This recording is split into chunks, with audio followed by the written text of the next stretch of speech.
We'll go ahead and get started. All right. So to start off, Megan Berger. Sean Fulton, I am here. Katie Stafford Cunningham, Here. Karen Brummett, Hi, good morning. Kate Barrow, Here. Kim Dotson, Here. Bida DeWeese, Here. Kelly Hartman, Here. Noah Upchurch, here. Melissa Keys, Here. Carrie Lee, Here. Derek Nord, Lisa Paddock, Loretta Springer, Kelly Mitchell, I'm here. and then Kathy Robinson, Jessica Harlan York, Here. Kyle Ingram, Here. Matt Rodway, Holly Wimsatt, Here. Teresa Colazar, Here. Christina Commons, Here. Billy Martin Johnson. All right. No, it looks like we have one online, I think. You see Bida, Yeah, it's better. Bida DeWeese. Oh, did you? I'm Called sorry. her, Yeah. Sorry about that. I think that's it. So let me know. I only see you, Bida. So I think we had a couple other folks that had the link, so they might be joining. Okay, I'm gonna play the video just for technology reasons, so that I can switch over to the slides. So we have Kathy Snow is going to share a story around seeing possibility. I like this. Actually, I was looking for a video similar to this when I was on the other day, and we've been talking a lot about this recently. So I'm going to go ahead and hit play. And again, Bida, let me know if for some reason it's not playing on your end. What do we see when we look at a person with a disability? Do we see unlimited possibilities, unlimited potential like we would see for ourselves or for our children or for others who do not have disabilities? Or do we look at a person with a disability and just see limited potential? Let's just hope for a little bit of success. We tend to look at people with disabilities and we test them and we assess them. And, we have to do that because that's what laws say we have to do in order to provide people with the services that they need. But we don't see the possibilities because we're always focused on what they cannot do. And I understand that we have to do some of that stuff. But we need to get focused on the possibilities. And that means we have to look beyond all those assessments. So when my son was very young, they would come and assess him. And wasn't sitting up. Couldn't do this, couldn't do that, didn't have the pincer grasp, didn't crawl, didn't roll over, didn't whatever. By the time he was 5 years old, therapists would look at him and say, well, he's 5, but he functions at the level of an 8-month-old. An 8-month-old. This is a kid who, is going to kindergarten. But on a gross motor scale, he functions at the level of an 8-month-old. Well, that causes people to see him in a different way. But my husband and I did not see him that way. So, back to these assessments. We assess them, we test people, evaluations, all that kind of stuff. I was always dismayed with those tests because I didn't think they were who Benjamin really was. And so I remember them coming to our home one time and giving him these tests. And Benjamin, he looked dead. I mean, on these assessments, 0, 0, 0. He couldn't do this, couldn't do that, couldn't do the other. Benjamin did not start talking until he was 3 years old. Once he did start talking, he went from basically saying, mama, mama, mama, and that didn't mean me. That was just the only sound he made. He went from doing that to one day speaking in paragraphs. He spoke like a little professor. It was like, that somebody just, flipped a switch, and he went from that to this in one day. And his favorite thing at the time, he's 3 years old, was Thomas the Tank Engine. You're probably familiar with Thomas the Tank Engine, all British, British cartoon. Mr. Conductor, is a little guy with a little top hat and stuff. British accent. Well, Benjamin, because he could not move the way other children did, couldn't move the way his sister did, Benjamin learned to learn by listening. And so he had this extraordinary auditory memory. So he could memorize all the movie dialogue, or all the dialogue from the Thomas things, movies, videos. We would read him all the books, and of course the books were just like the videos. And Benjamin could memorize this stuff. It was incredible. He could also do a British accent at age 3. And so here people would come and test him. And he would look like he was a zombie, look like he was practically dead on these tests. And I would say, Benjamin, do Mr. Conductor, do Mr. Topham Hatt for him. And he would, I can't even do it, I'm not very good at that stuff. He would do his little British accent, do the dialogue exactly. And Mark and I said there, looking at him, you know what? The professional said, doesn't count. Because it's not on the test. See, it's not on the test. So we don't see the possibilities. If it's we look at the tests and the assessments, are they doing all these functional skills? Are those the things that really matter in life? No. Because what people with disabilities taught me is you don't have to walk to have a good life, but you might need a power wheelchair. You don't have to talk to have a good life, but you might need a communication device. You don't have to do all those functional things in order to have a good life. Those are the things that we think are important, but they're really not. We have to see those possibilities. So with Benjamin, we saw the wonderful possibility of his auditory memory, of his loving storytelling. Those were important things to him. Nobody else saw those things. They didn't see the value in them, so they didn't see the possibilities there. Well, so as time passed, and we built on that. We decided early on, we are not going to focus on what Benjamin cannot do. All the therapies in the world, all the interventions in the world are not going to make him do something that he was not born to do. That's the way he was born. All that's not going to make any difference. We're going to focus, because we don't do that with ourselves. I don't look at myself and say, let me look at what I cannot do and try to make myself do it. I said, I'm going to build on my strengths. And that's what we decided to do with Benjamin, was to build on his strengths. So we had to open our minds to the possibilities, because we never know what's possible. Benjamin has been blessed to be around adults with disabilities whose dreams were supported by the people that were in their lives, and he saw, if they can do it, I can do it. And we saw as parents the same thing. And you just never know. We don't want to make people's worlds smaller. Your job as a support worker is to help people's worlds get bigger. And you can do that when you believe in the possibilities. Right. I like that video. Yeah.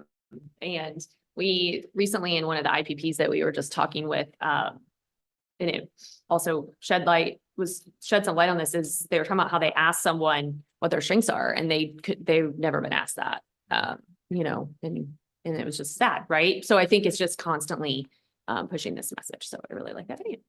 Okay, I am going to, just 1 second, share the PowerPoint, switch over.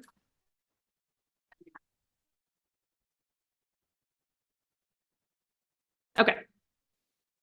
Go ahead and get started. You guys always know we love to share our message. All people are empowered to live, love, work, learn, play, and pursue their dreams.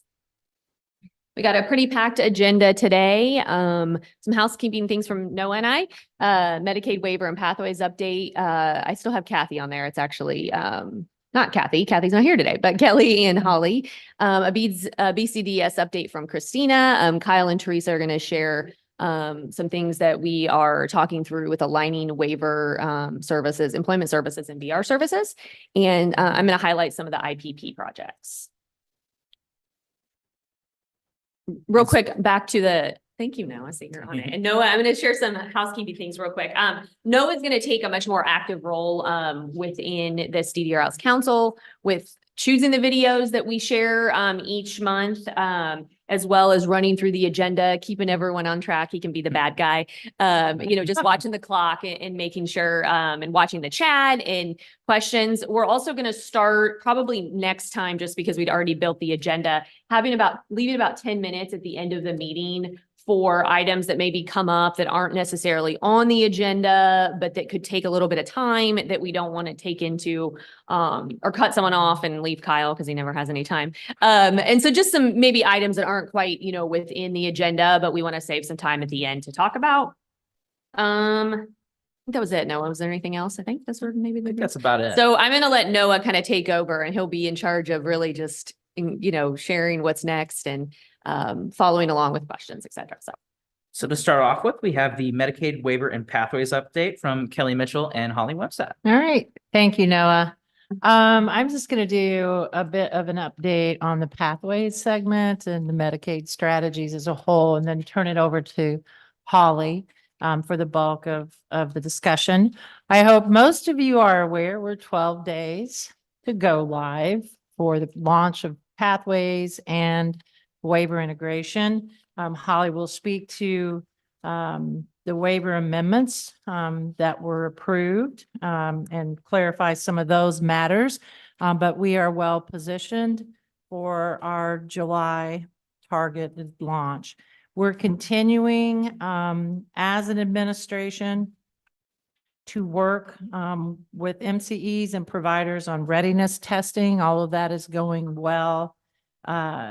we're continuing to engage consistently with the MCEs during this process and various stakeholder groups. We have many small groups that we are meeting with, conferring regularly to ascertain if there are areas of abrasion, if there are confusion or there questions left unanswered. Do we need to, clarify particular matters? Our internal teams then are meeting regularly, as you might assume, daily, multiple times daily, to continue to address those questions and clarify and operationalize procedures. I will continue to direct not only the individuals that are part of this council, but for those that are tuning in publicly, to refer to the FSSA webpage. We are consistently updating information at that site. We are also still working to refine that site and to make it easier to navigate. We're getting some input from individuals with lived experience and their family members so that we can continue to make improvements. But we are regularly updating guidance there, and there will continue to be more clarifications and guidance issued over the next couple of weeks. Also, just as an update, the second financial report, Medicaid financial report, was released in May. That's posted on the website. As many of you know, that was one of the strategies that came forth from the Medicaid forecast variance. And we are very happy with the progress that we're making there and our ability to actually post that data rather quickly with narrative. Finally, there were some questions. Thank you, Sean. I think it came directly from you. As we were planning for today's meeting, came through the self-advocates. Question around service coordination, particularly as it relates to pathways. Sean, you indicated that you had heard there might be some concerns with AAAs and their engagement. So it is true that not all of the AAAs and independent care management companies are contracting with the MCEs for service coordination. However, as of yesterday, I believe it's about 10 of the AAAs are contracting with at least one MCE.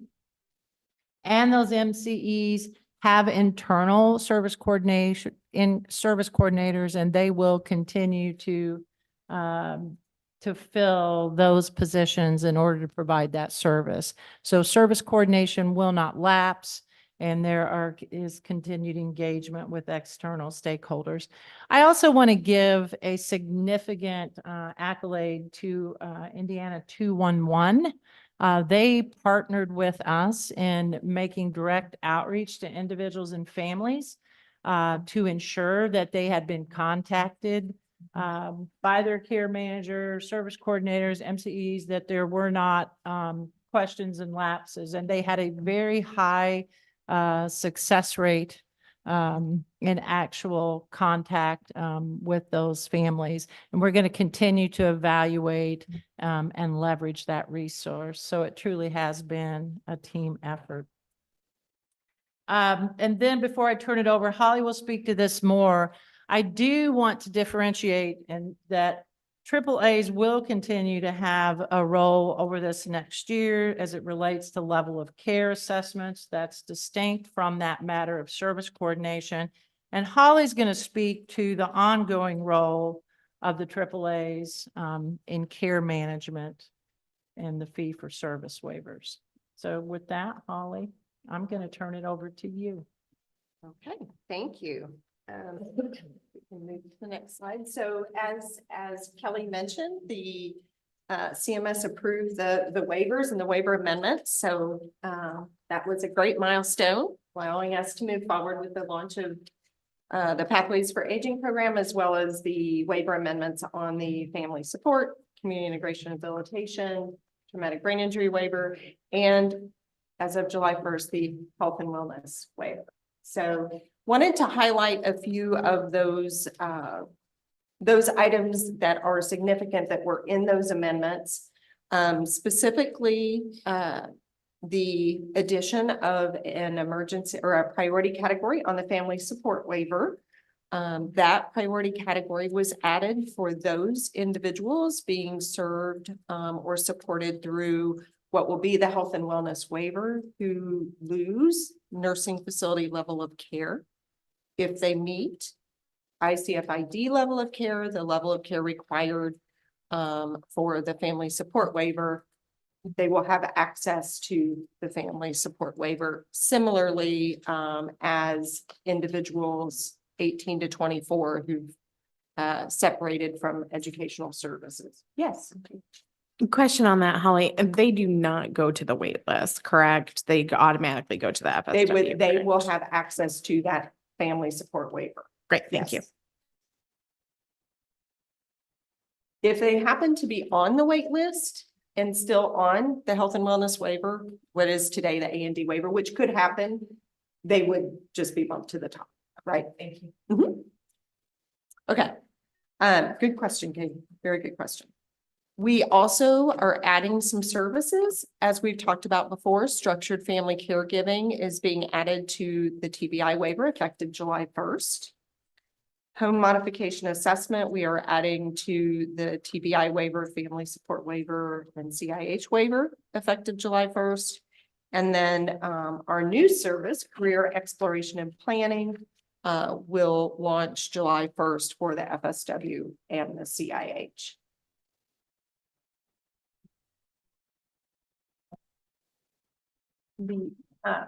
We have some modifications to services that were approved on this waiver amendment. Facility-based pre-vocational services will have effective July 1st an 18 months service limit. So I want to talk through that a little bit to make sure there's an awareness of how that will work. Individuals, case managers will be following up with individuals and teams in July. Because individuals will, the PCISP, person-centered individualized support plan, will need to designate when a person is receiving or authorized to receive facility-based pre-voc versus community-based pre-voc, so that we can track those 18 months. A very important piece of this is that 18-month clock will not start for anyone until July 1. So if someone today is in facility-based pre-vocational services, that time will not count towards that 18-month clock. Does that make sense? Yep. Okay, good. We are building in an ability for people to request an extension of those 18 months. And that will largely be based on, for those individuals who have been in that setting or in that service for long periods of time, but we will be building that out so that there is that option to request extensions.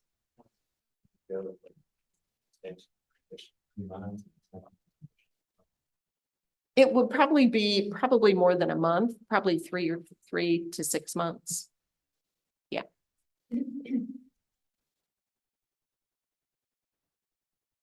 But not an additional 18 months. I'm sorry? But not an additional 18 months. I heard somewhere that they could get up to an additional 18 months. Yeah, it's possible. Yeah, we're really going to individualize that based on the person's history and what their goals are. So, excuse me. So we'll be still building that out some. But they could get an additional, up to the additional 18 months. I think that's potentially possible. Yeah, yeah. Any other questions on that? Okay, so there will be some additional guidance coming out about that pre-voc and case managers and providers. Today, providers already bill with a code or a modifier that designates what's facility-based and community-based pre-voc, but we just need to get that authorized on the front end for tracking reasons. So the other modifications that I wanted to talk about was the structured family caregiving on the health and wellness waiver. And as I mentioned before, we're adding structured family caregiving to the TBI waiver effective July 1. An important thing to note is that the structured family caregiving on the health and wellness and the TBI waiver mirror each other, but there are differences between structured family caregiving on the health and wellness and TBI and structured family caregiving on the CIH. As we've talked over months, a year, there was great effort to align anywhere we could across those waivers. These differences in how these programs are, structured family caregiving is going to operate between the waivers is really to preserve that transition process and make that as smooth as possible for the individuals on the health and wellness and TBI. So there are some differences in how those programs, that particular service will work between the waivers. Specifically on the health and wellness waiver and TBI waiver, effective July 1st, legally responsible individuals or LRIs, which are parents of minor children or spouses, will be able to provide structured family caregiving. Additionally, foster parents will be able to provide structured family caregiving on the health and wellness and TBI. Because legally responsible individuals are providing this service, we had to define extraordinary care as it relates to structured family caregiving. And then the other modification that takes place that is effective July 1st is structured family caregiving allows for some support when the caregiver is not able to provide support in structured family caregiving, like 15 days. That's built into that structured family caregiving service. Effective July 1st, we are going to allow skilled respite for individuals in structured family caregiving, recognizing that some of those individuals supported in structured family caregiving on the health and wellness and TBI waivers have some skill needs. Yes. Hi. Forgive the dumb question. So the structured family care on FSW does not have those four things. I just want to make The sure. FSW doesn't have structured family caregiving as a Oh, service. Just, It's just the CIA. Okay, that's where I got confused. Yeah. And then for the skilled respite, is there particular guidance for how that will work? Like, because my understanding is that respite is an hourly and SFC is billed at a daily rate. And so is there guidance as to like, do you have to take a full day or what do you, how that will integrate? We are working through that. And we'll be issuing some additional guidance on that, Melissa. It's a good question. So the foster parent, I'm assuming that mainly referring to mine. Yes. Yeah. Are we gonna have some kind of oversight in those foster parent settings? Some, I mean, some of these foster parent settings are 8, 10 people. So Do we, I would think that would be a good question for, to include DCS on as well. Well, I have, Okay, they don't have. They'll put 12 kids in. I know. yeah, But I I'm think- saying if we've got a client that's in there with 8 other DCS kids, all I'm concerned about, what I should be concerned about, I guess, all I can really be concerned about is the client that's in our service. And my question then becomes, are they getting the kind of care that they really need when you got 8 other DCS kids? Yeah. so And I think, I don't know if that can be answered today, but. Right, I'm just no. saying, I've seen it said. Mhm. Yeah. I think it's a good point, and I think, you know, as far as the person or the youth in this situation receiving the structured family caregiving, we would have the typical protocols in place, as you know, to monitor those HCBS services.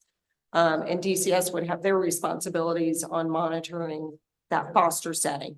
I will say we have a good flow of communication with DCS, and certainly would share any concerns there. Our expectation would also be that youth and their support team, that would not just be waiver providers, but should be the full support team, including DCS, should be having those ongoing conversations as required as well. Sorry, Yeah, did you have anything to- no, I really was gonna add, I think, Matt, it's a valid point, but I would also say when anyone is being looked at as a structured family caregiver, one needs to look at the situation, and is that individual able to provide the expected support? So regardless of foster parent, adopted, whatever, that needs to be reviewed, because there are expectations, even though it's a per diem, that there is a certain level of support, monitoring, supervision. Yes. I've kind of been sitting here wondering if I should really say this out loud, but I decided that I will. So sometimes we have broad sweeping changes that are made to correct an issue because some bad actors end up the systemic issue of having to punish the whole system because of some flaws, right? And a lot of times that's unintended consequences, where we do all the right things for all the right reasons and we believe it's systemically the right thing, but then in retrospect, we have to do big fixes, right? So I just hope, because I was just asking Kim, I go, who makes those decisions of whether someone can care and whether because my guess is there's so many people doing this right now that nobody's really looking at anything. And I just don't want us to lose sight of things that in this transition, we don't want to have to punish the whole system again for the actions of a few if we haven't completely tweaked and looked into everything that's happening as a result. And I say that, for example, in my consulting life, I'm working in a nursing home system. They are getting an inordinate amount of unwanted and scary referrals and people being dumped in skilled nursing facilities because there's no answers for their family. And they're, quite frankly, nursing homes are not the grandma and grandpa's place to live anymore. It is the unit that I was on, the average age is probably 43. And they're being overwhelmed. They're not sure what to do. And it's all like people are rushing for the placement before July 1st. So my fear is that we also don't want to lose sight of that data. How many people are going to skilled nursing facilities because this systemic change doesn't meet the need of their family? Well, and who's collecting that data too? Where can we see that? We cannot. But it might be a good data point to look at, Holly. I mean, I know you're still going to go through perhaps the data slides that were shared, but maybe that's something that we should look at, because I don't think that was a consequence we ever wanted to do as a system that has a mission, vision, and value of helping people live in the community, right? The institutionalization increase in number of beds needed is not what we're hoping to achieve. So we may want to be measuring that. Appreciate that. Good feedback. Can we also see if there's a way to collect data on cases that go to ethics commissions? And like Riley Children's Hospital, for example, has had a couple of cases go to their ethics commission for placing infants and children in nursing homes due to lack of skilled nursing care in the home. I don't know if that's hospital data that we can access.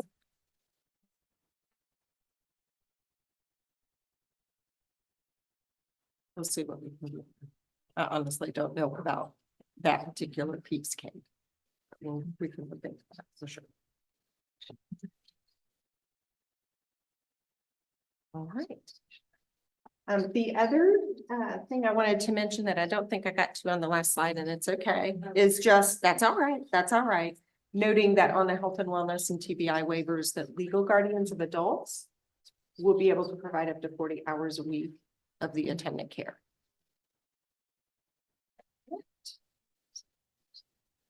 As Kelly already mentioned, just wanted to ensure awareness that the area agencies on aging or AAAs and the ICMs or independent case management entities will be continuing to provide case management on the health and wellness and TBI waivers post July 1. So if someone has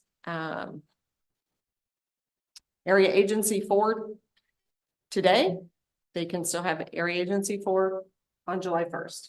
So if they choose to continue to have them. The area agencies on aging will continue to be the front door for the health and wellness and TBI waivers. And they will continue to complete those level of care assessments and reassessments for individuals on the health and wellness and TBI waivers. Yes. So saying that they're the front door, people will continue to make applications with the AAAs for those Correct. because families are reporting that they are not taking applications during this time as the transition is happening and they're being told to wait. So Okay. they will continue to be where they go for Yeah. application. Yeah. They will, Okay. yes, they should continue through the AAAs. And if you are hearing that, if you can give us some specifics, we are in regular communication with the AAAs or the area agencies on aging. So please share that with us so that we can follow up. I don't understand all the intricacies of the system, but if the authority over the waiver moved to DDRS, why is the front door still the AAAs?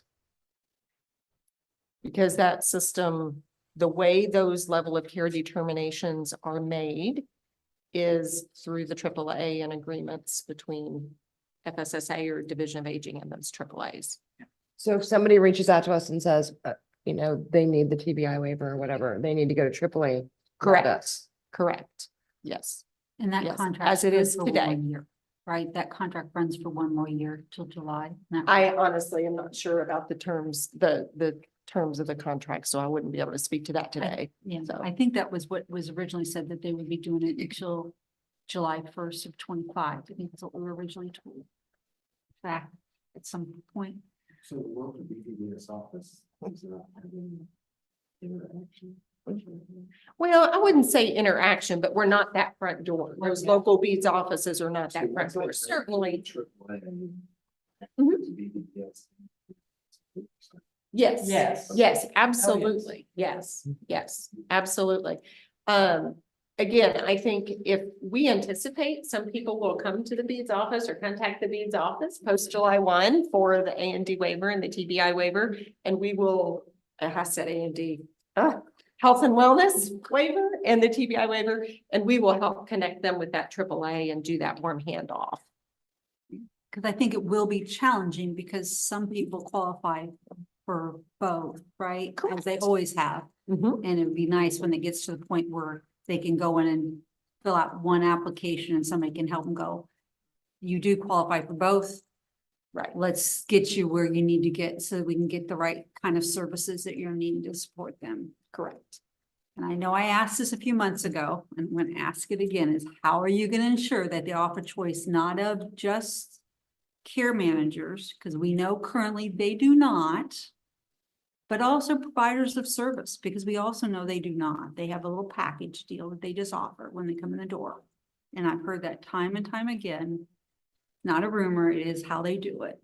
And so how is BDS going to ensure going forward that choice is being offered so that families of children understand, and adults, because it goes all the way up to 59, understand that there is choice in this program, that is the basis of this program, Mhm. because they don't.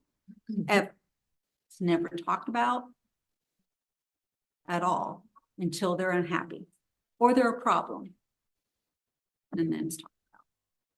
Well, we have been doing very frequent, every other week, engagement with AAAs and ICMs. Mhm. And part of that time is spent kind of orienting or reorienting to HCBS, of which, as you know, and everyone here knows, choice is the foundation of HCBS. So we have certainly been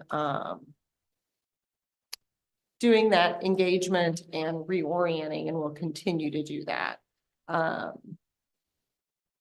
there is functionality in that system where pick lists are created and are to be provided. So we will continue to reiterate that requirement. Is it a And how is it gonna be in? There are also ways to audit if you see correlation between case management company and one provider. So there are ways, know that we will just be launching, July 1, but we will monitor and engage with those care management companies the way we have case management companies and providers historically.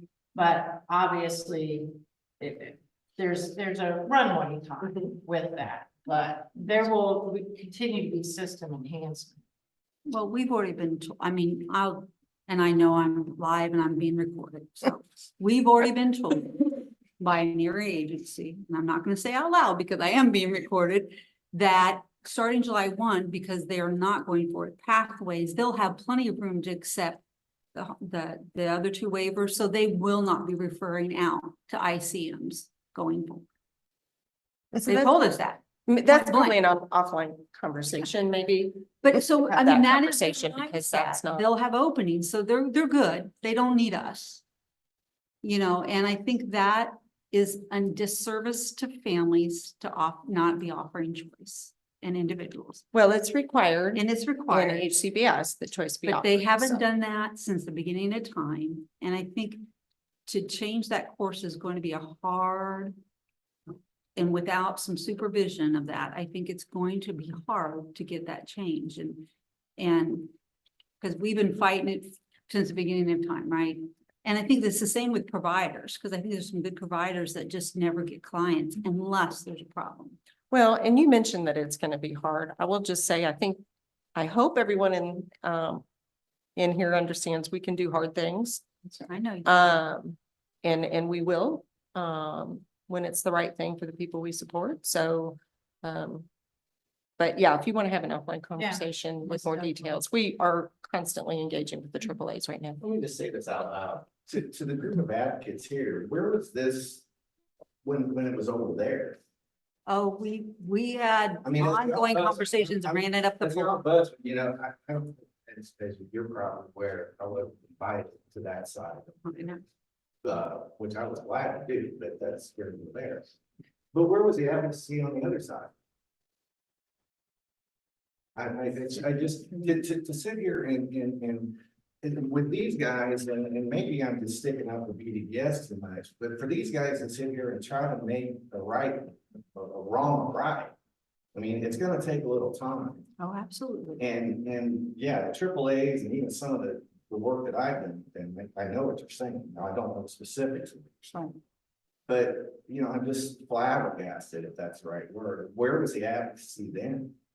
We've always expressed concern Yeah, about AAA. Yeah, this is. Well, I this was- is a new- About the service. Okay, to the Yes. point, I want to, and I really don't want to quash conversation, but I think I want to stay on track, so pardon me, Noah, and I think there's some very valid points being made, but I will say, what I started to say earlier, as it is in all matters, I'm not devaluing it, but what is in the past is in the past, and we learn from the past. What I am looking at now is we have an opportunity going forward. And in fact, earlier, as we were talking about this transition, and I've said this multiple times, July 1 is not the end.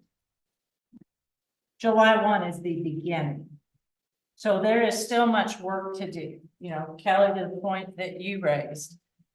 We are making some changes, and changes are difficult. We know that good changes, bad changes are just difficult. Transitions are tough. And yes, we are doing some things to right the ship, some things that were highlighted, but there is more work to do to address the matters at hand. So all the points are valid. And again, I don't want to quash that. If there are matters that have come to your attention, we do want to know about those. So please share those with us offline. But I do want to allow opportunity, for other matters to be discussed today. All right, next slide, real quickly. I know that we have talked before about the transition for LRIs providing attendant care to be able to move to structured family care or stay with the attendant care service with provision by a non-LRI. June 15th was the date that care managers were asked to have those transition plans submitted to give the state team time to review those plans. So just wanted to note that we are at that and we'll be getting those plans reviewed. Next slide, the waiting list, because we did have a question in our prep about the waiting list for the A&D waiver today. As we've talked about, that will be split between health and wellness and pathways. We anticipate available slots or space on the health and wellness and pathways effective July 1st and are finalizing that invitation process, so to speak. So more details will be forthcoming when they're available, but certainly, again, we anticipate some space July 1. Holly, can I And- ask a question about the invitation? Yes. Will that also come from the AAAs? That will come from the AAAs will be notified when someone's name comes to when a slot is available for them. But we will be providing that information to the AAAs and following up. So then how would that work for a family? So they're going to receive a notification from BEADS and be told to contact the AAA? No, to the initiate their- AAAs will be notified who Okay. in their area is ready to come to the top of the wait list, and they are expected to follow up with the family or the individual, and we'll be tracking that. Gotcha. Okay. Okay. And then how soon, since we are only 12 days away, how soon will more details about that invitation process? I don't have a date soon. So is it anticipated that families will continue to wait past July 1st if they're on the wait list currently for health and wellness? We are still assessing how many slots will be available July 1. And we'll provide that information when we have it. Okay. We already talked about much of what is here, just a heads up. The service planning for 60 years of age and older leading up to July 1. We have asked that care managers not submit any non-essential service plan updates for individuals on the A&D waiver that are 60 and over. That does not apply to service plans that are part of an transition from a LRI. And that does not include individuals 59 and under.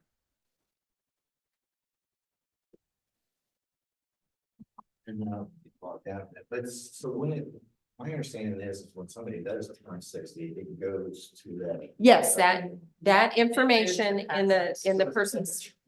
Process, I'm not sure. I'm sure what you're asking. So the certain, let me explain, and then maybe that will answer your question, Matt. And if not, currently, if an individual's on the A&D waiver and they are moving to pathways for aging because they're 60 and over, and they're that information that we have on their service plan in the system is provided to the MCEs. Is that what you were So asking? let's say somebody's 58, they're in this side of the house. Okay. And then they turn 60. When they turn 60, is there like a transition? Yes, Okay. yes, absolutely. Yeah. We have. And we can include more information on that in the future if 60 you in want. September, and we're like, Yeah, yeah, so they. How's that gonna look? 6 Yeah. months or so. I think it would be really helpful for recipients to have an infographic or some kind of visual aid that says, when you turn 60, this will happen. Expect meeting with a transition team, and who that team will include. Warm handoffs, things like that, timelines. I think it would just be really helpful for recipients to have a reference document that easily illustrates that. I think that would probably be good for any age transition, if that's a possibility.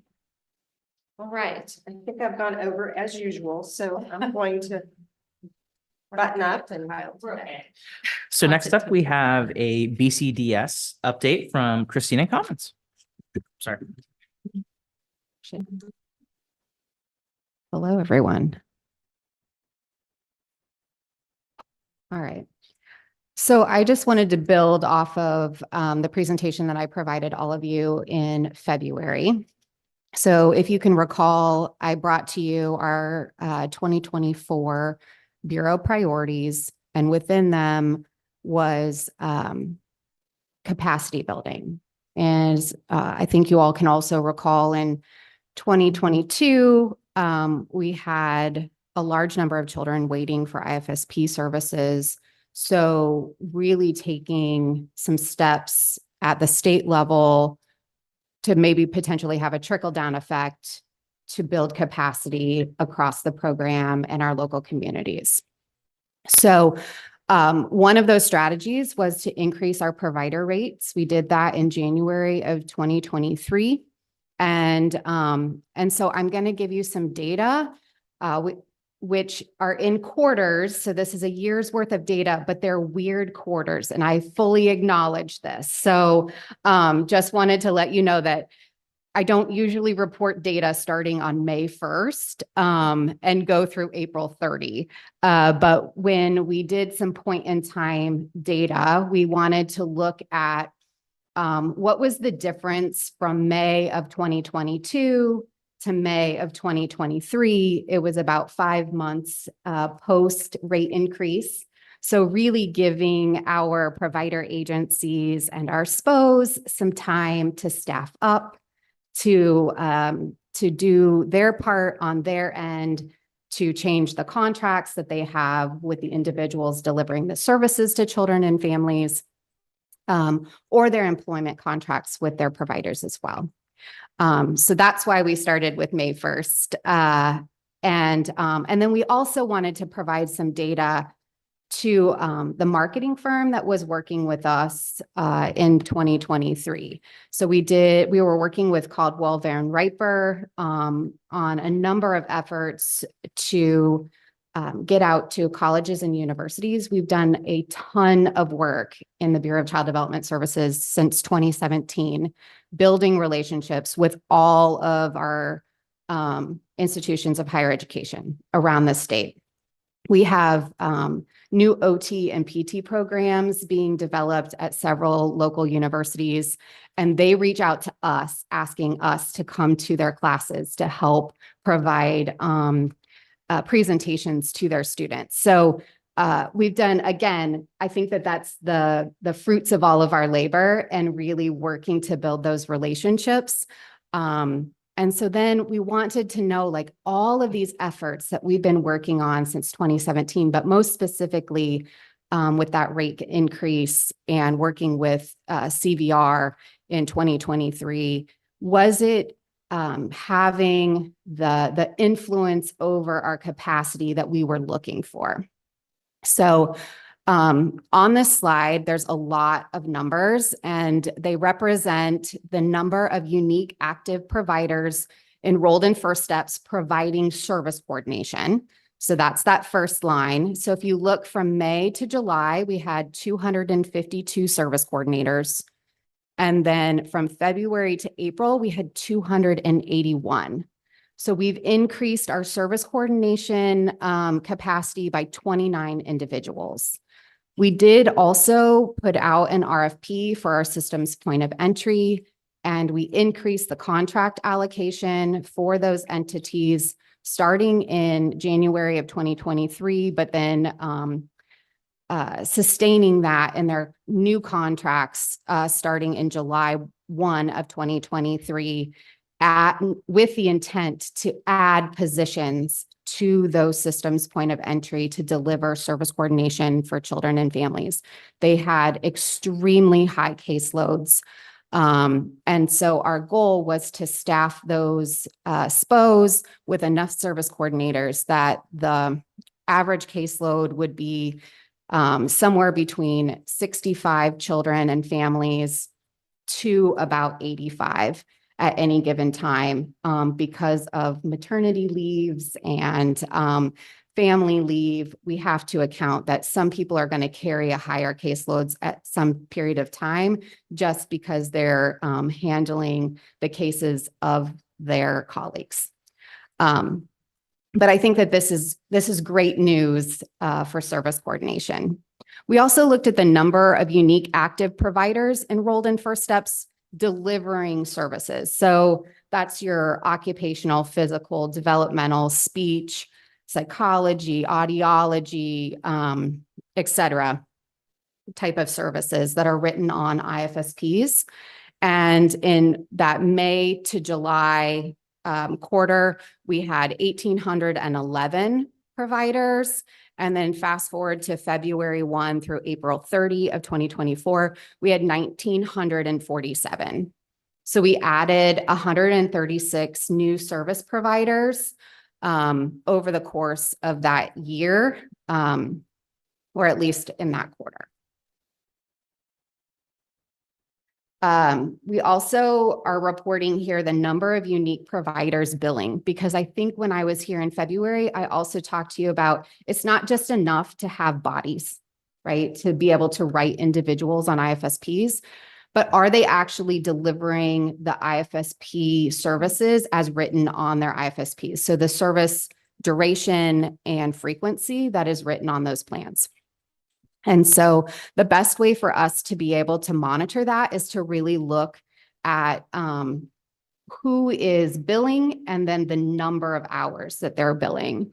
So while we had 1,811 providers in our enrolled in our program and from May to July, we were only 1,516 of them were actually delivering services during that period of time.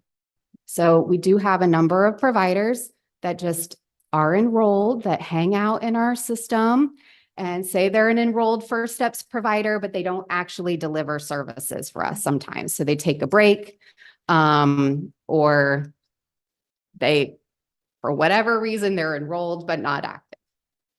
So, and then you also have to take into account that all of those new people that came in, it really does take a while to kind of get them up to speed, to train them, and to roll out caseloads to them, if you will. And then fast forward to February to April, we had 1,678 of those 1,947 delivering services. But then if you look at the number of service sessions, I also thought that this was an interesting data point, that we went from 154,078 sessions to 176,060 sessions. So we're increasing the number of sessions delivered to children and their families. Here's what I also thought was interesting is that we do provide individualized family service plans. And if you look at the number of service sessions and the number of unique billable hours, I find it very curious that everyone is getting one time a week for 60 minutes, or very close to that, right? So very, very strange to me. So that's obviously an area of opportunity for us to really talk about with families and coordinators and service providers about delivering individualized services to children and their families based on their unique strengths and their needs. So, and then, but we are delivering more hours, billable hours than we were earlier in the year. And then we also wanted to just report to you the number of distinct children receiving a service during that time. And as you can see, we're about 1,000 more children at the end of the period than we were at the beginning. So I think that this is great news for our program. I think that it's been a collective effort. The state provided the means to be able to hire, and we're actively recruiting those individuals and helping them get to our system's point of entry and our agencies. But really it's the work of the agencies and our SPOs to maintain those individuals and actively engage them in providing services to children and their families. Are there any questions about the data? Oh, sorry. I pointed this direction. Where's your hand up? Okay, we'll fight it out. It's probably the same question. I I think this is fantastic. I'm a huge data nerd and like my fast math, it's not at all accurate. It looks like you had about a 14% increase in the number of sessions and billable hours and about a 6 to 7% increase in the number of providers, which, I mean, the fact that you're delivering more hours to more kids by more providers, I think is fantastic.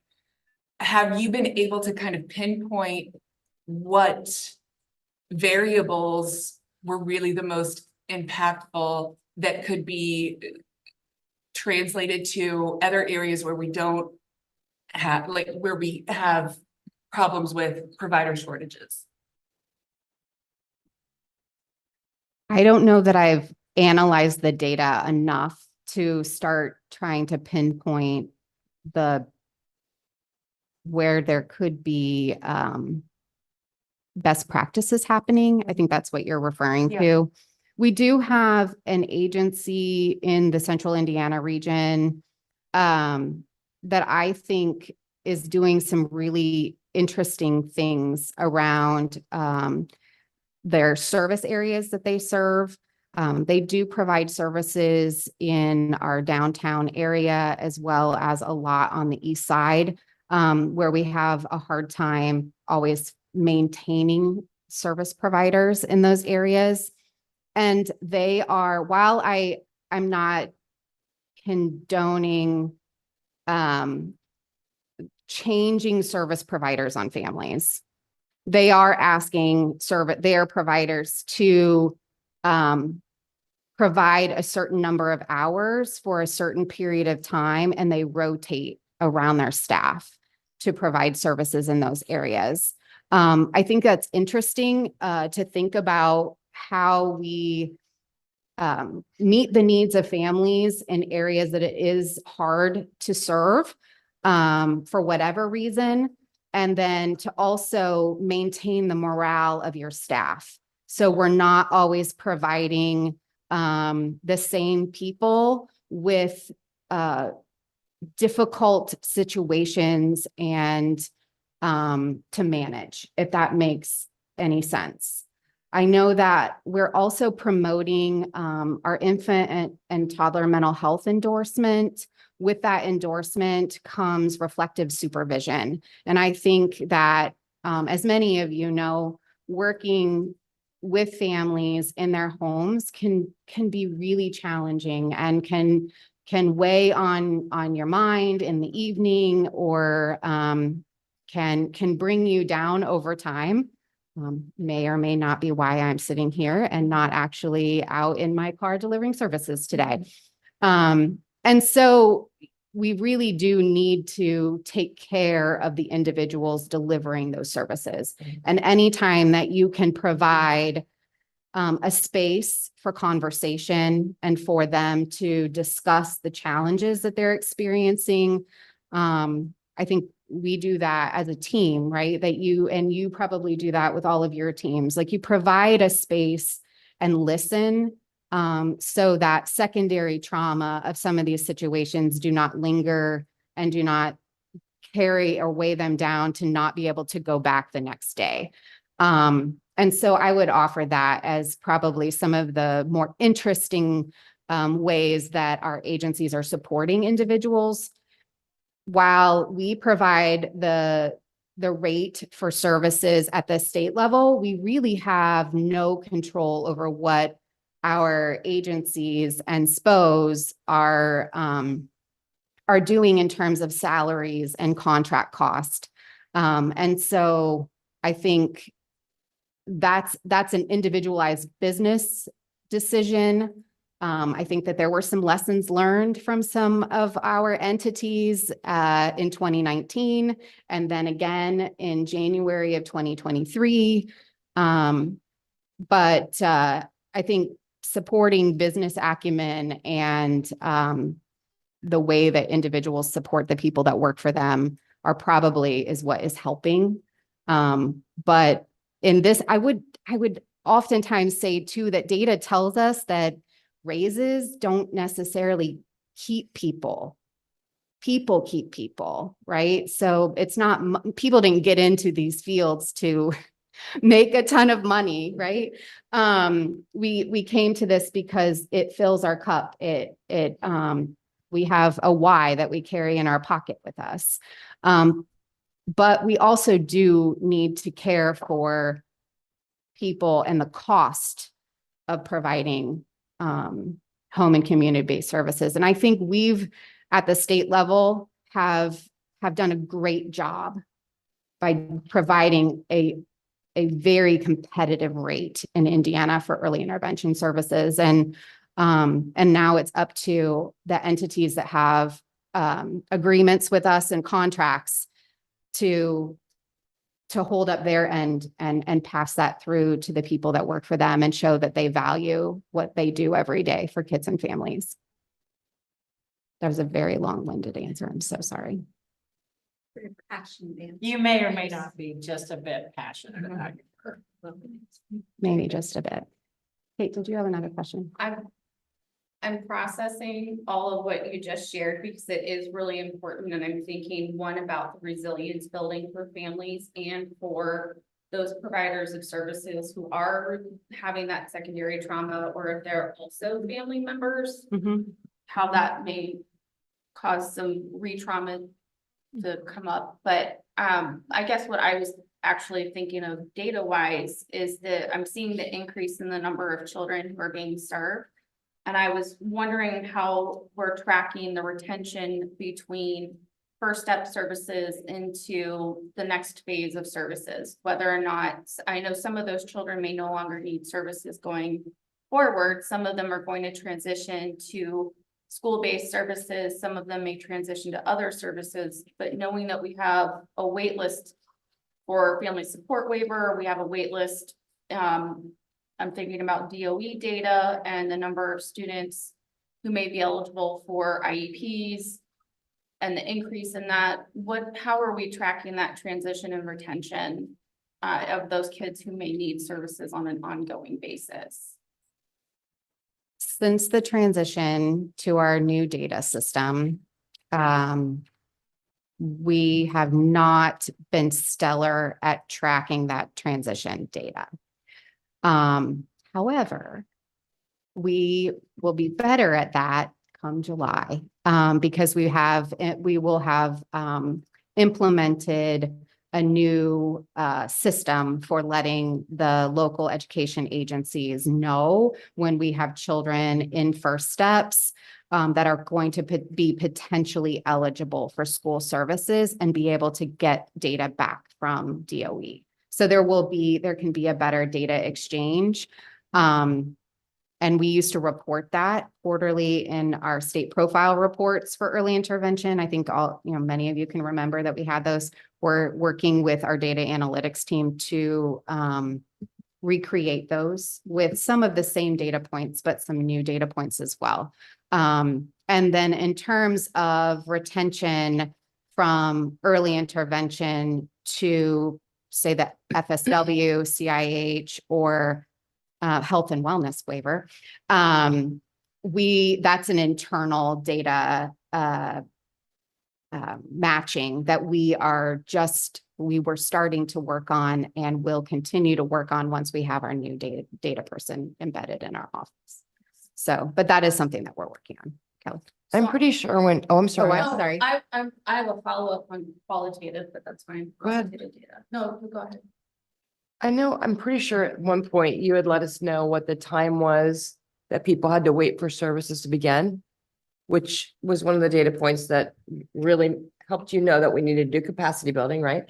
Have we stayed steady with that or made improvements? I'll be able to report that the next time I come. We're currently pulling that data and analyzing that now. We just reported our FFY federal fiscal year 22 data in February, and we'll report our 23 data in this following February, but we're pulling that data now, and I should be able to tell you preliminarily what we're going to report to OSEP then. Thank you. My qualitative data question is when you're working with families, is there a data collection on quality of, I mean, I know there's a data collection point on quality of services, but what are some of the barriers, thinking about those underserved areas?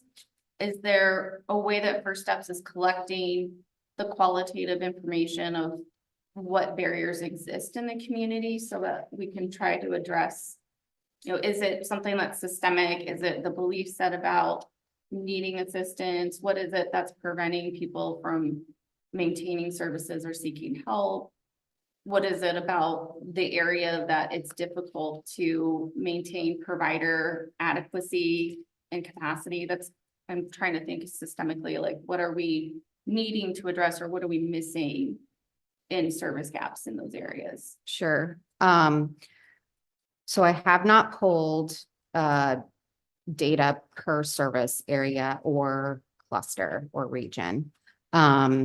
So this is just statewide data. Sure. And shoot, I lost my, Don't you love that when it signs you? it signs me out just like right then.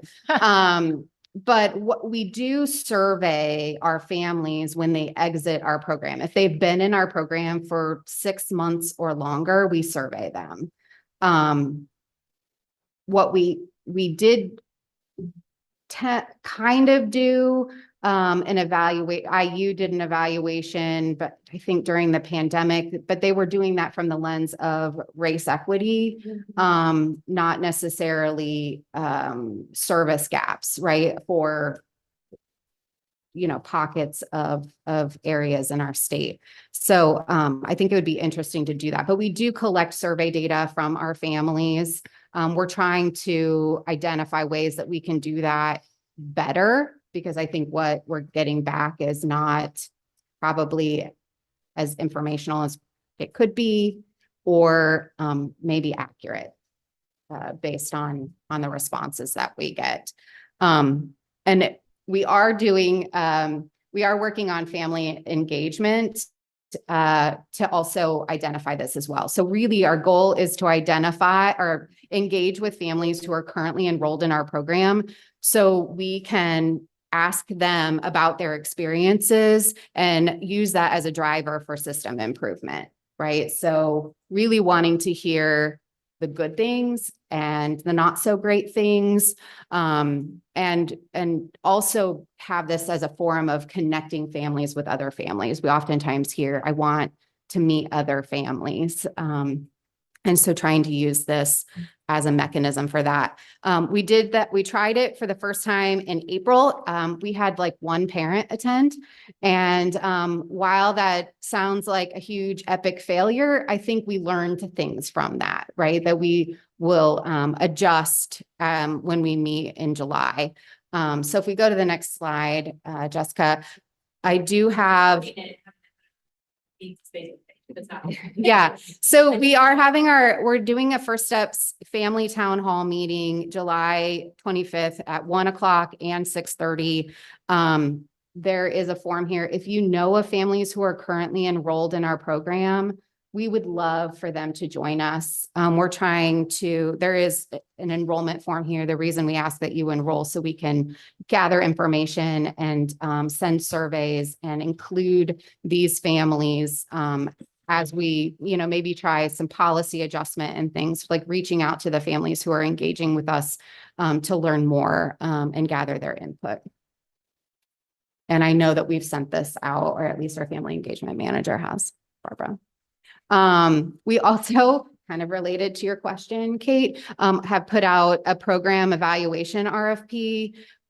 Really, we want to, currently, Indiana University has this contract with us, and they do all of our local monitoring for our program.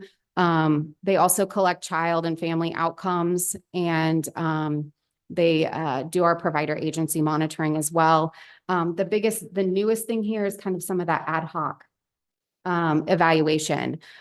So really being able to kind of look at the service or the clusters and kind of potentially doing a mapping of where are we seeing families, where are we not, where do we have few families, where do we need to focus our efforts in terms of child find, and And then also figuring out which families we need to reach back out to learn more about their experiences or why they didn't engage with us.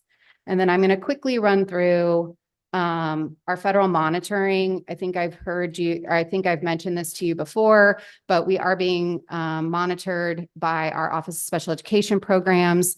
They're monitoring literally our entire system, not just one specific area. And it has been a tremendous amount of work to prepare for this. This is just an update on our engagement thus far. We're currently in our discovery phase where they've been asking us for documents. I think we turned over like 252 documents as part of their request. We gave them a state overview presentation, and then they've held focus groups with several different organizations and entities. And then they will be on site. Well, I just learned that we will start our engagement phase on August 16th. They'll be virtual with us for all day, talking about our systems of payment, which is wonderful and awesome. And if I'll report back to you about how that went. And then they'll be on site with us the 19th, 20th, and 21st. So we'll just, knock their socks off with how witty and charming we are.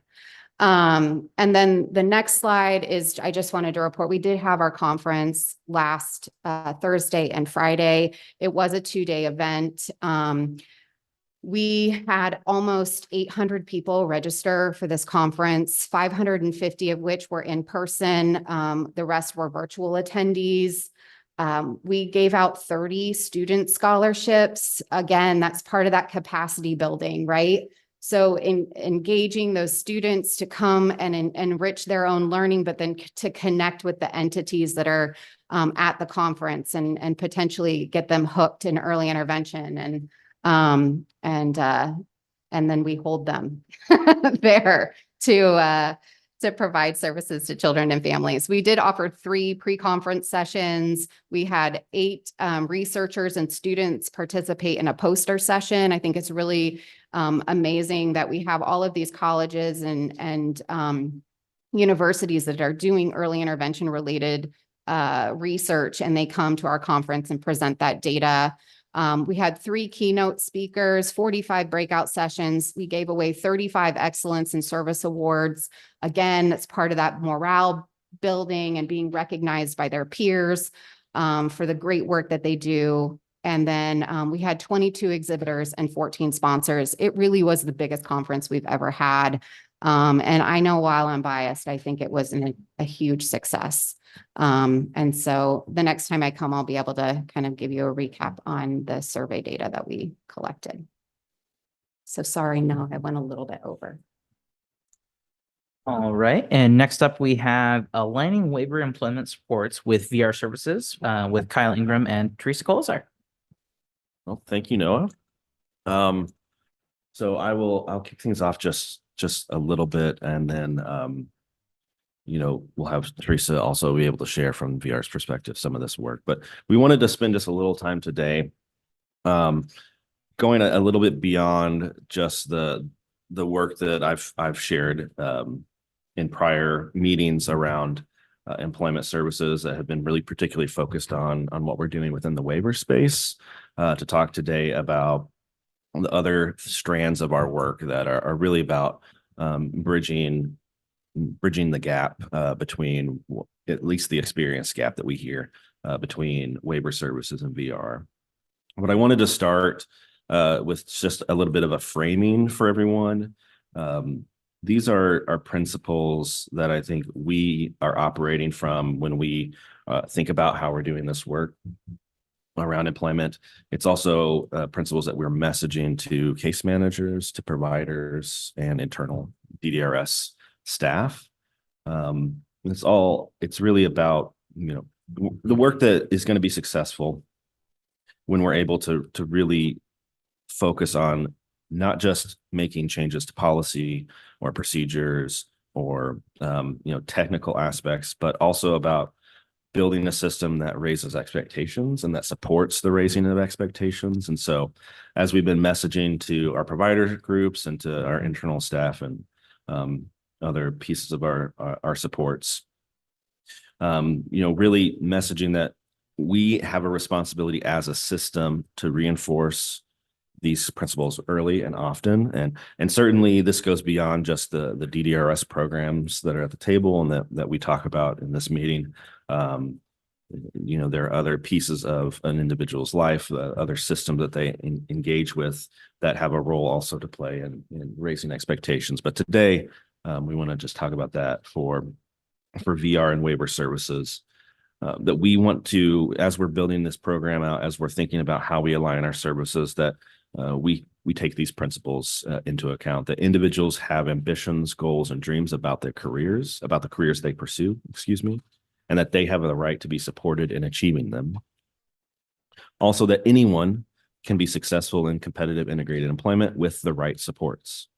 And finally, that our services and supports will presume competence and prioritize competitive integrated employment as the preferred, first and preferred outcome.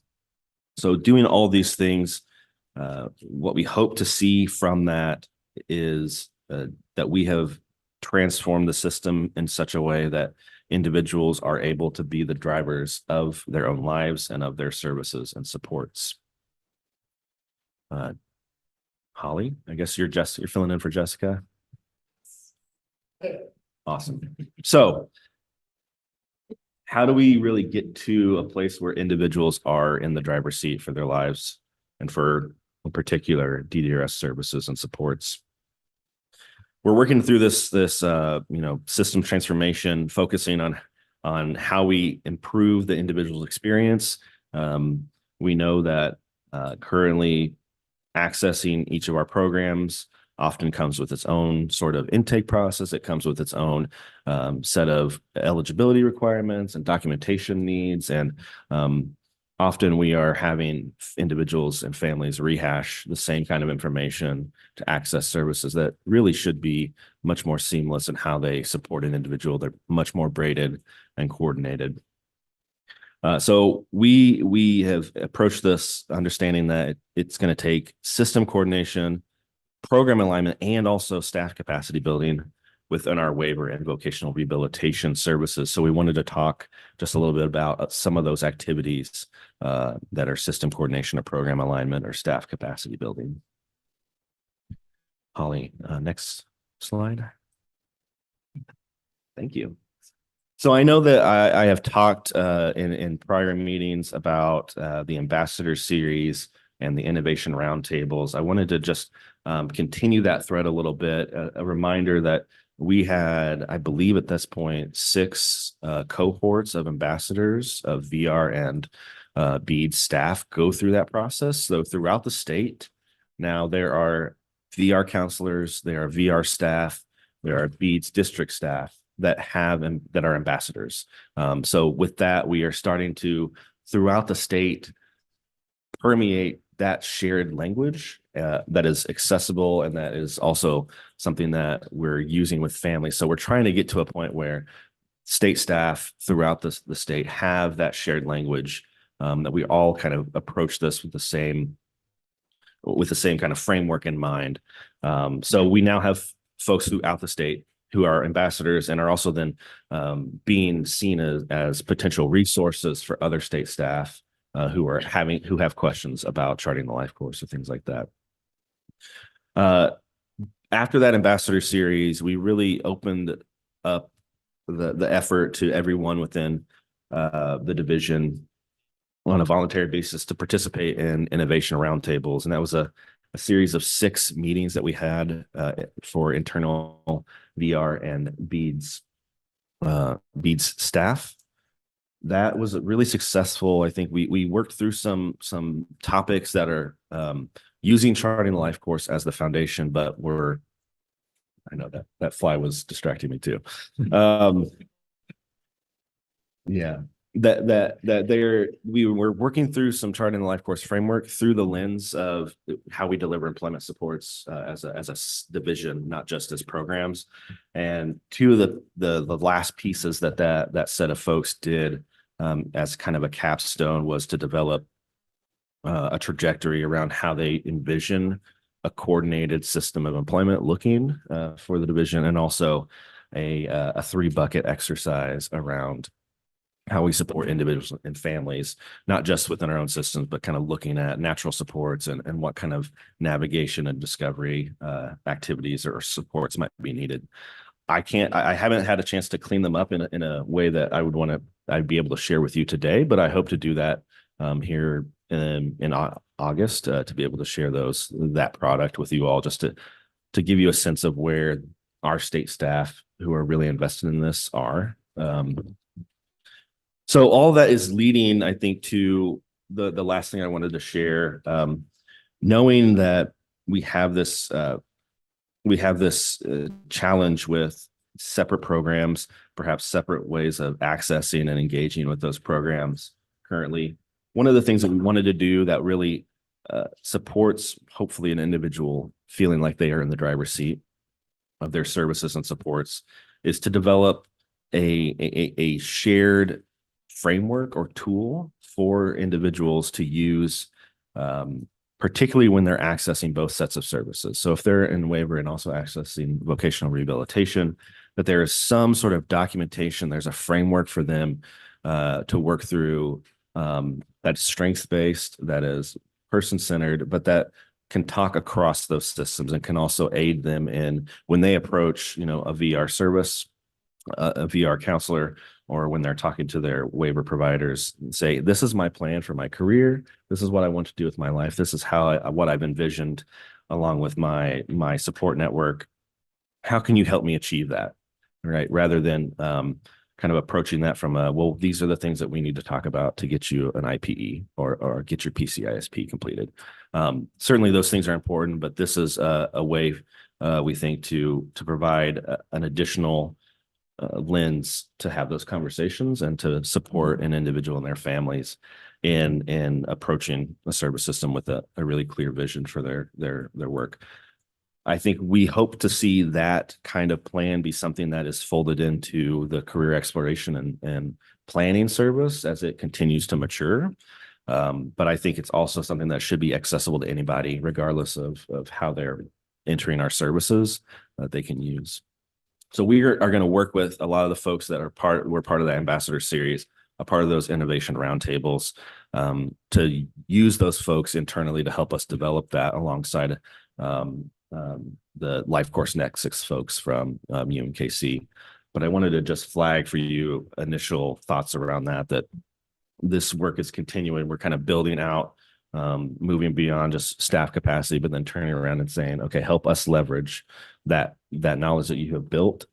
How do we create a plan or a tool framework that will help an individual navigate our systems in a much better way? Yeah, thanks. No. Sorry.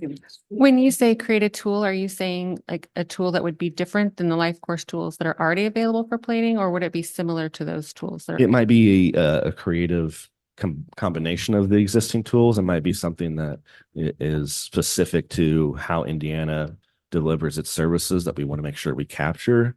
We're really at the initial stages of that. We're really at the concept stage of saying, we think that this is something that is going to be valuable to individuals and help them imagine their careers beyond just our individual program service planning. So, Okay. And part of that tool development, is that being led by the people who receive the services, or is that done more internally? I think it'll be a combination of both. I think engaging with the people who actually receive the services to find out what would work best is probably a good, I don't know. And that's part of what the Life Course Nexus will be charged with doing. Yeah. That really makes a whole lot of sense when charting a life course is pretty universal in that capacity in that way. So that's my only feedback on a tool, but I like the idea of integrating too. And Thanks. So I do want to give some time for Teresa to talk about VR's perspective on some of these pieces. And I know she's got some stuff to share about staff training and onboarding and the SE Plus project. So Teresa.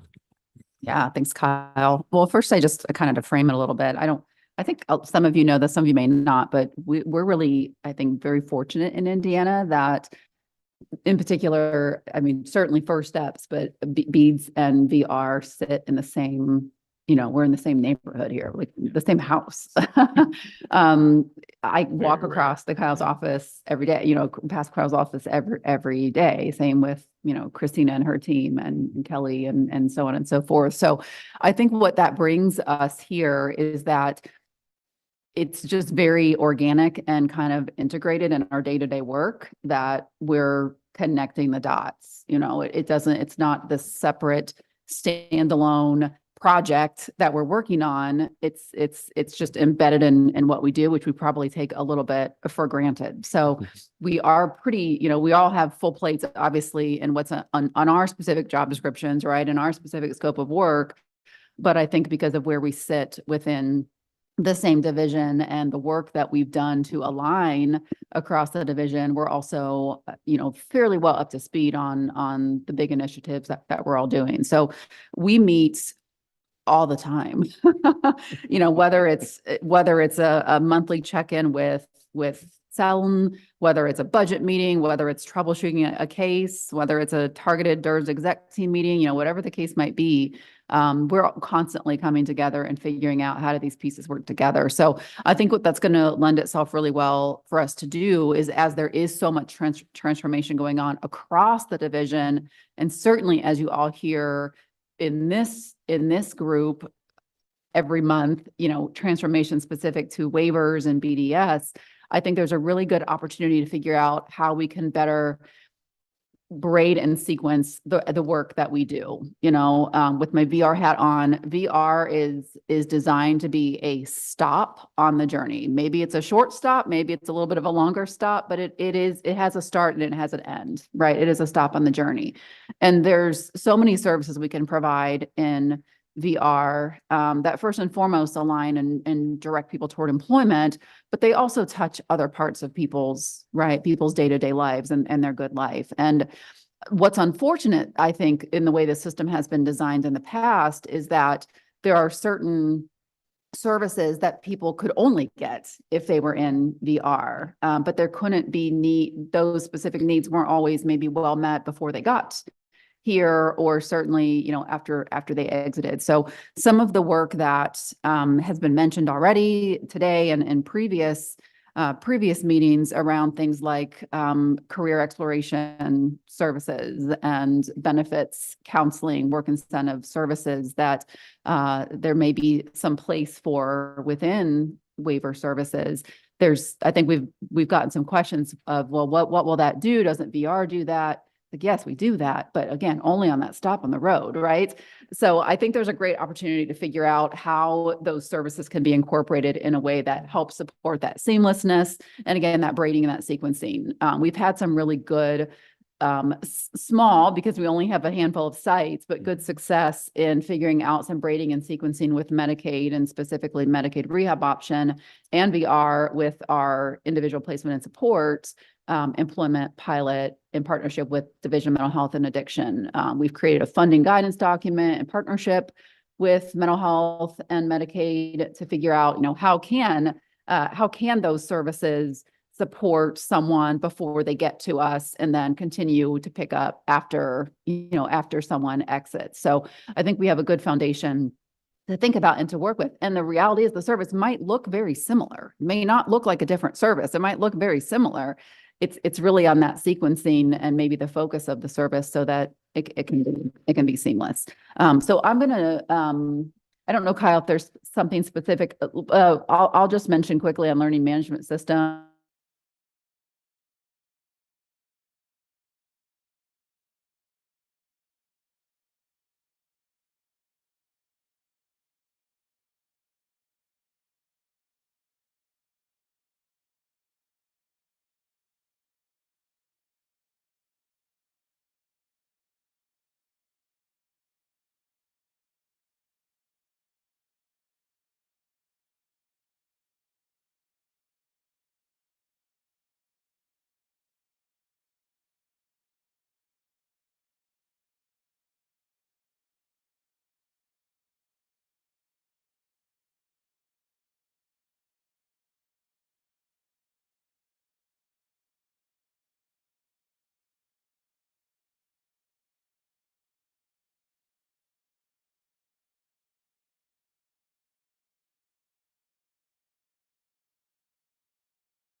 Yeah, I know. Wait, that's SE plus, right? Yeah, I'm going to move to SE, to Support Employment Plus. This is a grant that we applied for, we received at the end of 2022. 2023 largely was a planning year. The feds kindly gave us that planning year. And then we really went full force implementation last October. And so while we are still, since we're still pretty early in implementation mode here, less than a year in, the lessons learned are very preliminary right now, but I think that there is a lot of opportunity for some replication and some expansion. We are seeing some really fun, experiencing some really fun learnings with our peer support specialists. So, peer supports is not a new concept by any means. We've done that in Indiana in different ways. I think what is maybe new is that our peer support specialists are first and foremost employment focused. Their mission is there to champion and help share tips and tidbits and, barrier reduction that they experienced as an individual, as a job seeker with a disability, with that lived experience, to share that and bring that to other peers. And then they also have been hired and onboarded by our provider pilot sites, and we will have a fee for service payment for peer support services. So each of our sites established or identified one or two candidates. They went through some initial training. We partnered with the ARC of Indiana on developing that curriculum, and then trained individuals, and they've all been onboarded now. They've been hired, they're employed. Most of them also have another job. So again, they have that experience. Vida is smiling because Stonebelt is one of those sites. We actually have our first, now that the training is done, we have our first authorizations for peer support services in our system, which is super exciting. And those will be billed just like any other employment service, for instance. So we're starting to learn more about our peer specialists, and something that we had kind of dreamed and envisioned for the peer support specialists is that they would all have some core responsibilities, but then we wanted to be able to identify unique talents and knowledge that each of them brought to the table and figure out how we could sort of market those skills and help them implement those skills.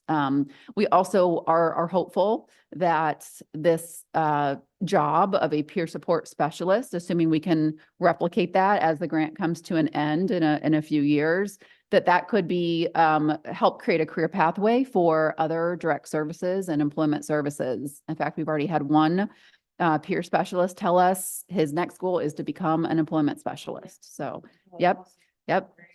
So I'm really excited. We're really excited, if you can't tell, about the peer specialist. I also think it's capacity building, right, for providers. I think over time, peer specialists may be able to take on some public bus training or transportation training, or help people prepare for interviews. I think there are things that they could take off of that employment specialist plate to help us build some of that capacity.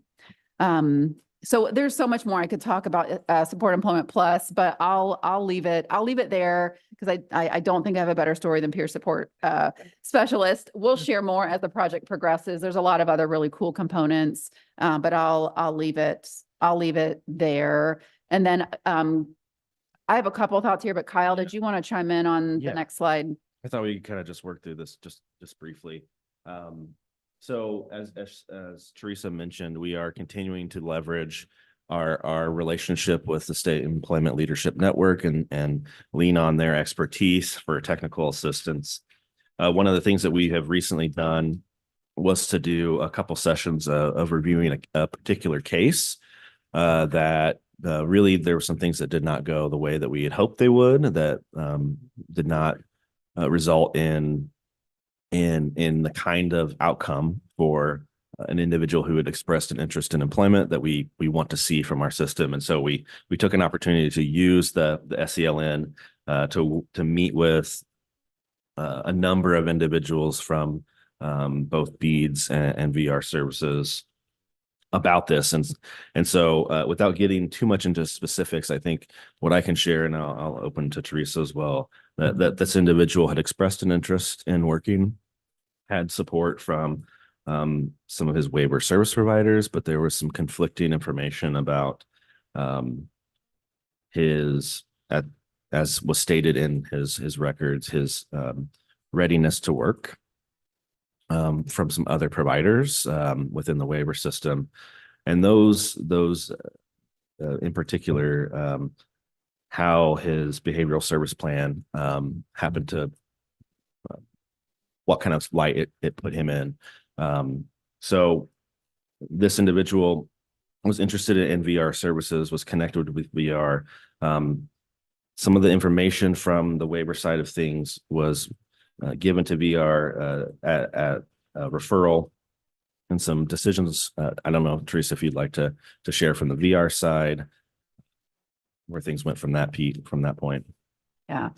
Gosh, we had so many deep dive heart to hearts on this case, which I think in some ways was isolated, but there were components of it that are not, right? That I think do thread across. There's probably many examples like that. And it really, well, I'll explain a little bit about the case first. I think the information that was received was pretty strongly worded in terms of not recommending employment due to a number of factors. And it was through both a behavior specialist that was, serving this individual as part of their waiver services, but then also an evaluation that we had sent someone to really, because we had that information to kind of get maybe another opinion, another evaluation, and assess. At the time, I think the ask was to assess, this individual's ability to work,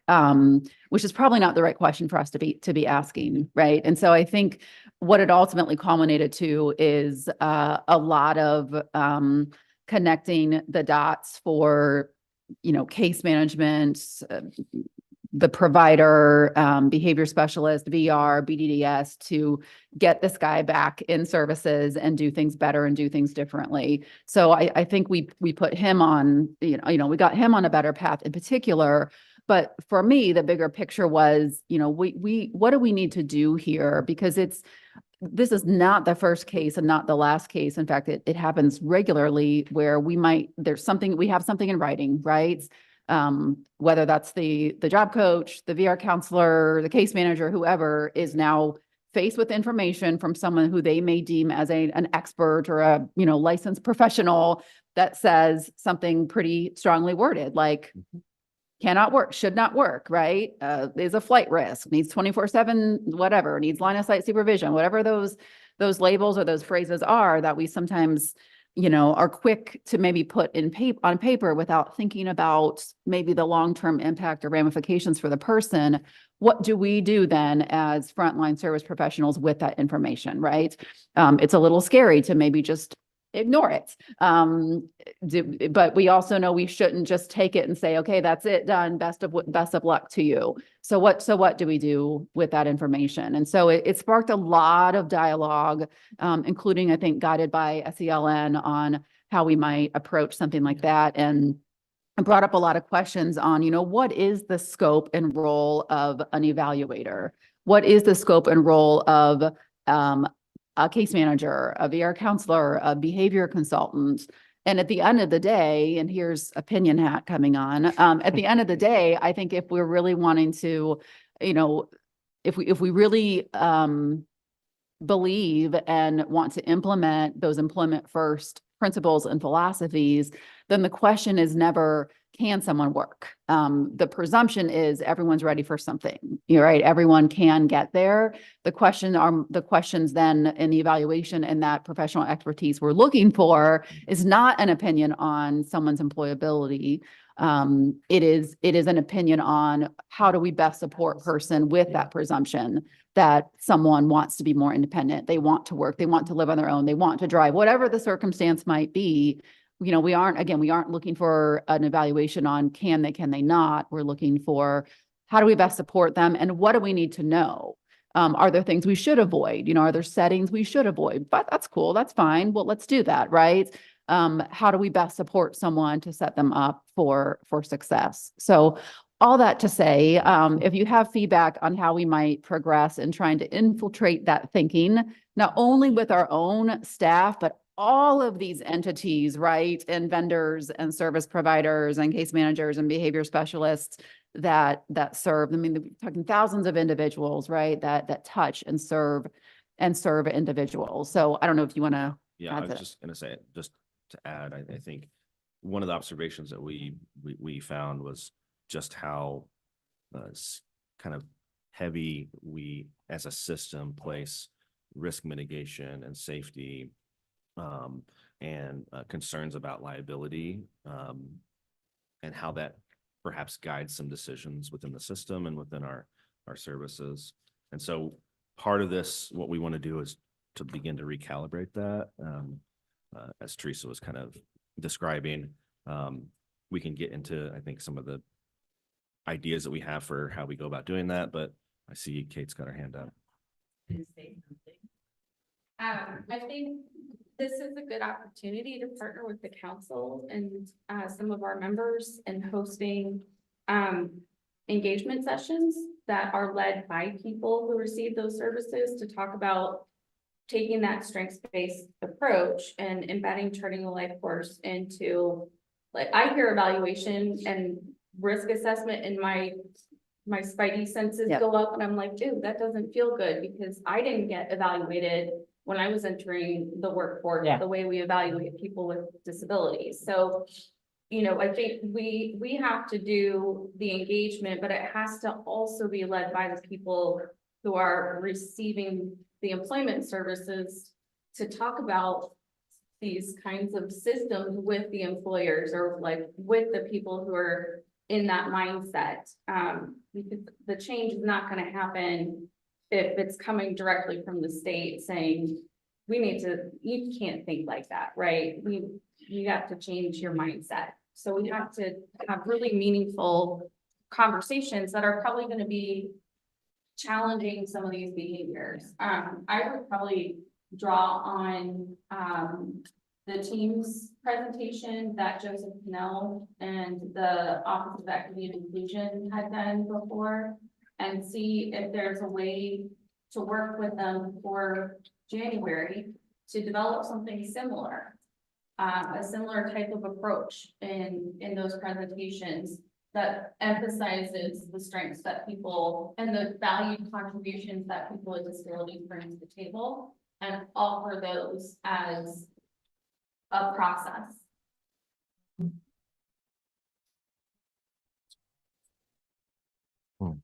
There is so much out there that becomes like a urban legend or a legacy in people's files, Yeah. right? That it happened. Yep. 1991. Yeah, or when they were 5. Yeah. This happened. And the challenge is, mattering on who their support team is, the challenge of getting that out is sometimes really hard. And you're right, the risk mitigation and the risk is one of the things I think teams really struggle with. And I can say that now because of the seat I sit in. Yeah. But because I sit in a very different seat. I'm not a case manager and haven't been now for 20 years. I run a case management company, but even that, I sit up pretty high in that seat, and I recognize that, and my team will remind you of that a lot. Yeah. But I think it is really challenging then, because we have to paint a picture when we write these forms, and I think it's hard to sometimes somebody will say, like, how do you paint that picture in a positive way that doesn't come off negative, but also paint the picture of what the sport somebody needs. And so it is, I think that's the only way you do that, because it is about risk mitigation, but how do you support a person? Yeah, well, I think, how do you get it out of a form Yeah. when it happened Yeah. in 1991? Yeah, I'm like, did it yeah. happen in the last 2 years? Did you figure out how to do what it takes to support that person without that? But I hear that a lot from my. You know, I had the pleasure of being a part of that and watching the team as they worked through it, and it truly was a deep dive. And Teresa and Kyle both, I think some of the comments that you've made today, but you know, Teresa specifically, I recall and because I came from the provider world, how often have we seen this person requires line of sight? Well, do they really? And what does line of sight truly mean? And what are the implications? So I think it's being careful with the words that we use, ensuring that there's clarity around that. And then to your point, Teresa, I really think this is, I mean, we talk about life course, but and Kate made the point, in the context of it all, when I went out and applied for jobs, I did not give someone my entire history and all of my health issues and mental health issues and all the decisions, bad decisions I'd made. And believe me, there were plenty, right? And so it is, how do we find that balance with policy and procedure? And then how are we asking the questions? We shouldn't be asking someone, can this person work? But to Teresa's point, how might we best support this person? What are their strengths and what are their needs and how do we all work together? And the other thing that I've got to brag upon, and you reference, is the fact we had a provider that was such a strong advocate in this case. And I loved seeing that from someone who has swam in these waters for so many years, because to that point of risk mitigation, a provider that may be assuming in their eyes or others a great deal of liability, but really went to bat for this particular individual that allowed us to really look at it in the context of all. We learned so much from this case study. Well, I always think about from Leighton's point of view. He's about to be 26 tomorrow. Mercy. He's gonna be 26 tomorrow. Leighton's point of view is he's never allowed anybody else to find a job for him. And he's been very clear on that. Every job he's ever had since he's been 16, he's got on his own, because he said, you people, and he says, you people will tell them first have autism and that these are the things I'll do. I just go get a job and they'll figure it out. Figure it out. That's what he said. They'll figure out that this is that if you tell me things too fast, I'm gonna have problems. Yeah. But he figures it out. Now, for school, he needs more help, which is what he's working on with the VR person in his trajectory right now, because he has a career in mind. He doesn't want to do what he's doing all the time. Yeah. But I think that's kind of that same concept, because that's what you put out, right? What's on that paper is what you put out there to the world. And what he wants to put out to the world is he's this really kind, gentle guy that you see him and you go, yeah, he's a cool guy and he's polite. Let's hire him. And he's the most dependable guy you'll ever meet. He's about as honest as the day is long, a little too honest. He'd probably tell you. But he didn't want anybody telling that part of him. Yeah. Right? Because it's none of it their business, is what he told me. And he used colorful language, but his mother told him not to do that. Can I add something? Can you guys hear me? Yeah, we can hear you. I just want to add that I think, well, Teresa knows you're speaking my language right here, but the best way to tell somebody is to show them. I mean, I really think you have to take people and highlight their stories. We're providing that level of support to people not in employment services when they have that case file or that piece of paper that will never, ever go away. So you think about how you're going to provide those same type of supports in a different setting, whether it's through what the employer will do, what coworkers will do, and what waiver supports, where you started this whole conversation, where they can be folded in. Because if somebody needs that high level of support, wouldn't we rather they be working while they're getting it than in a facility-based program? So but I really think you have to show people. They don't know. They really don't understand how you can take that level of support and provide it in that type of setting. And I think you can find examples all over the place, because I absolutely believe everybody can work. It's our job to find the job that matches their skill set.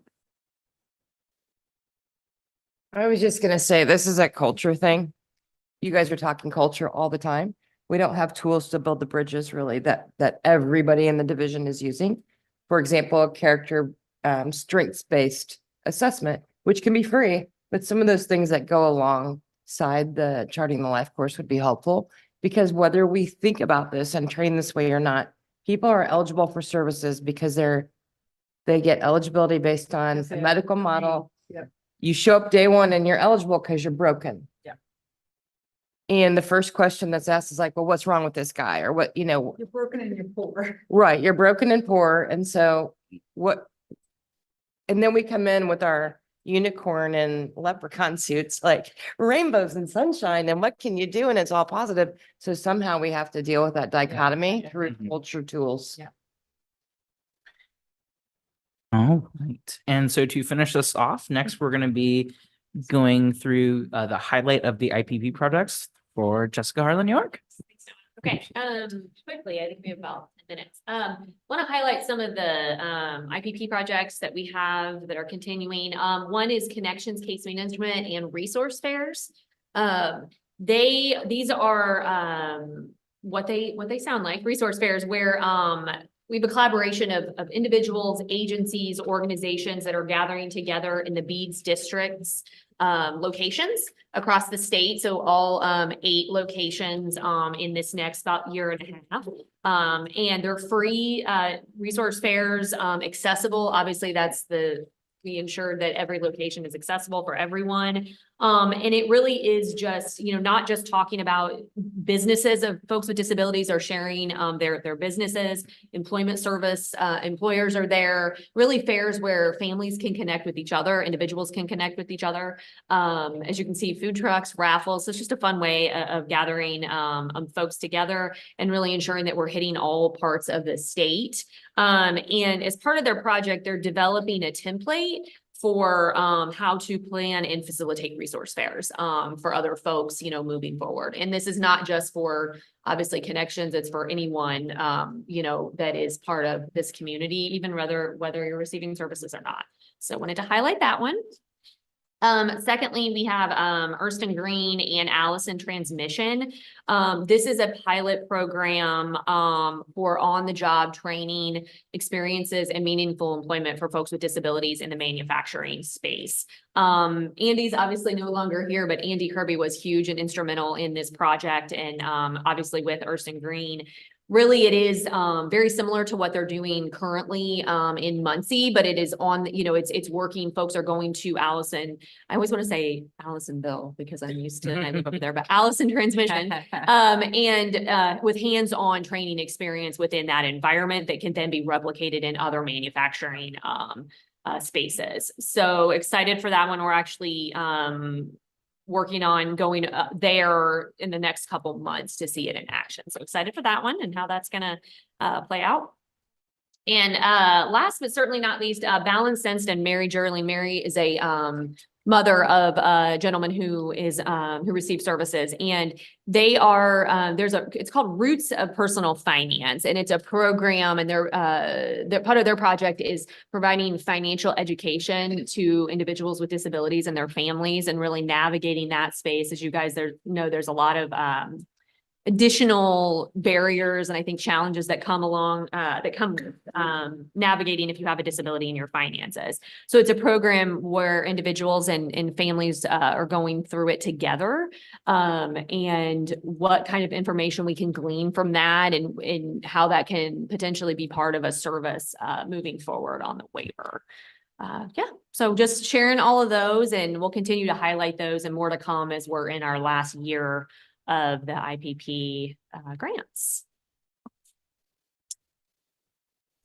Oh, again, just sharing, you guys know, follow us on Facebook. Obviously we share tons of different projects, opportunities, webinars, all the different events that are coming up, as well as our IPP webpage. And if you have any questions, you can always contact me, but if you can't remember my email address, I think most people know the beadshelp.help email address. So we monitor that and she'll pass them on to me. Okay. So we have 5 more minutes. So I don't want to, if anything we got cut off, or I know Christina, if there were any additional questions. I want to. Last call. Oh, you got to clear all the business. We managed, we did it, even though we were a little behind. We are, like I said, not meeting in July. We were off for July. August, we will be virtual, and we will have Teresa from DDRS. And then we actually have 2 in-person, September and October back to back, and then November is virtual. So if you guys have any questions or anything, and I promise I will send the bylaws. I've been spending time, the editing was getting all messed up and the formatting, so I had to spend a bunch of time. It's driving me nuts, and I'm a perfectionist like that. So I will get those to you for sure, a final copy, and that will be put on our website as well. So with nothing else, I think we're Kelly, any other parting words? No, I was just looking at some guidance again. So, just we updated some FAQs, some of the questions that were asked today may be addressed on the webpage. So just gonna refer you there. As I said, each day we're continuing to review and publish that.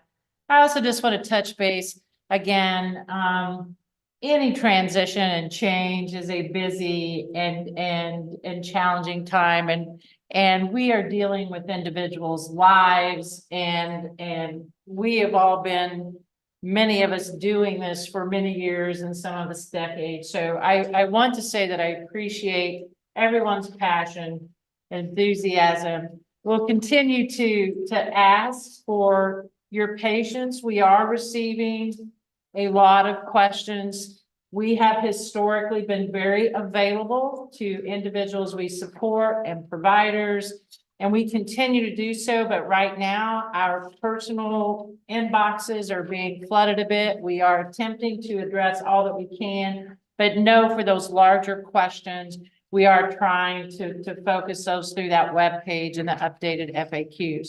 But we do not want to discourage you from reaching out with questions. That is how we learn what is working and what is not working. So we value that and want to continue to encourage you to reach out, but just understand, particularly in these next couple of weeks, we may be a bit delayed in responding to any personal or specific questions. So thank you all. I think it's been a most productive meeting. Christina, very much appreciated all that you presented. Holly, there was data. Yeah, and you guys have the data. Those slides were sent to you. So let me know if you, for some reason, didn't see them, but they were attached to the email. Yeah, receive those. Please let us know. So that should have been in your email package. Thank you guys. Have Noah, a thank good you. holiday and today and coming up in July. I'm just still surprised that the state has not recognized today. Because it is federal. Thanks, Betta. Thanks for letting me join virtually today. I appreciate it. Take care. I think it's recognized, but it's not an official. Yes. Closed. It is recognized.